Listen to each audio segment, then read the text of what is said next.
Berikutnya yang kita bahas adalah struktur aplikasi. Struktur aplikasi ini kaitannya dengan struktur direktori. Tentunya kita lihat di lokasi di mana Y itu tadi kita install. Nah, letaknya yaitu di Lamstack, kemudian Apache, htdocs, dan kita misalnya pilih pakai yang myapp. Nah, ini adalah direktori-direktori yang ada pada standar instalasi Y. Kemudian tentunya masing-masing folder itu memiliki fungsi sendiri-sendiri dan peruntukannya itu untuk apa saja. Nah, di sini akan saya coba jelaskan. Yang pertama ada folder aset, berisi definisi aset yang digunakan pada aplikasi, yaitu berupa file CSS ataupun file JS. Kemudian ada folder comment, ya, folder comment. Di sini berisi contoh penerapan aplikasi konsol. Jadi nanti PHP pun sebenarnya itu bisa dijalankan melalui konsol. Berikutnya ada config, berisi file konfigurasi aplikasi. Di dalam config sendiri pun ini ada beberapa, ada console.php, ini untuk konfigurasi untuk aplikasi konsol atau komen. Kemudian ada web.php. Di sini adalah berupa file konfigurasi untuk aplikasi web. Kemudian ada db.php. Ini adalah file konfigurasi database. Kemudian ada params.php.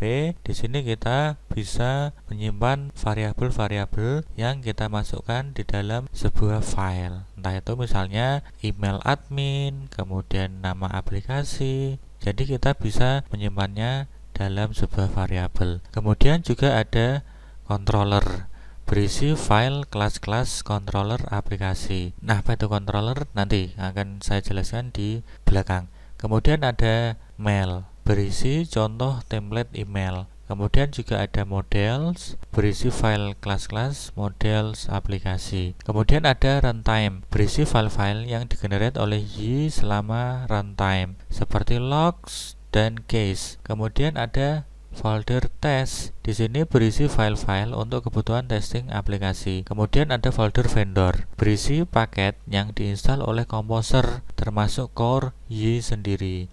Nah, bisa kita lihat ini adalah library-library termasuk core dari Y sendiri, yaitu di Ysoft nanti. Nah, ini kelebihan dari Y, di mana Y itu bisa menggunakan library-library dari PHP native maupun menggunakan library framework yang lain. Kemudian ada folder views, berisi file-file view aplikasi yang dikelompokkan menggunakan folder sesuai dengan nama controllernya. Kemudian ada web, root dari aplikasi web atau file yang boleh diakses user. Jadi kenapa kok dari tadi itu saya langsung buka folder web? Karena ini nanti adalah yang halaman yang diakses oleh pengunjung, yaitu folder web ini.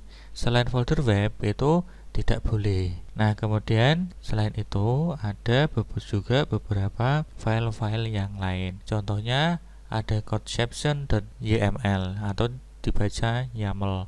Ini untuk konfigurasi untuk penggunaan Codeception. Codeception itu untuk testing aplikasi. Kemudian ada composer.json. Composer.json ini berisi informasi tentang paket yang digunakan dalam aplikasi, di mana nanti folder composer.json ini digunakan oleh Composer sebagai referensi paket mana saja atau library mana saja yang akan diinstal. Kemudian ada composer.log. Ini adalah informasi hasil download Composer. Kemudian ada license.md, berisi lisensi aplikasi kita. Kemudian readme.md, itu berisi informasi tentang aplikasi kita. Kemudian ada requirement.php yang sudah kita bahas di pertemuan sebelumnya, yaitu untuk memeriksa kebutuhan minimal sistem. Kemudian ada y dan y.bat, itu adalah file script untuk mengeksekusi perintah-perintah pada konsol. Nanti kita menjalankan perintah kalau di di Linux itu dengan kita mengetikkan y spasi kemudian nama komen yang akan kita jalankan. Secara umum, struktur aplikasi terbagi menjadi dua bagian utama, yaitu yang pertama adalah apapun yang di dalam folder web, folder ini merupakan web root yang bisa langsung diakses melalui HTTP request atau lewat web browser. Kemudian, apapun yang selain pada folder web ini seharusnya tidak dapat diakses secara langsung oleh HTTP atau browser. Nah, ini persis seperti yang saya jelaskan sebelumnya. Inilah mengapa pada saat testing aplikasi, maka alamat URL yang akan diakses itu adalah ini ya, myapp web index.php.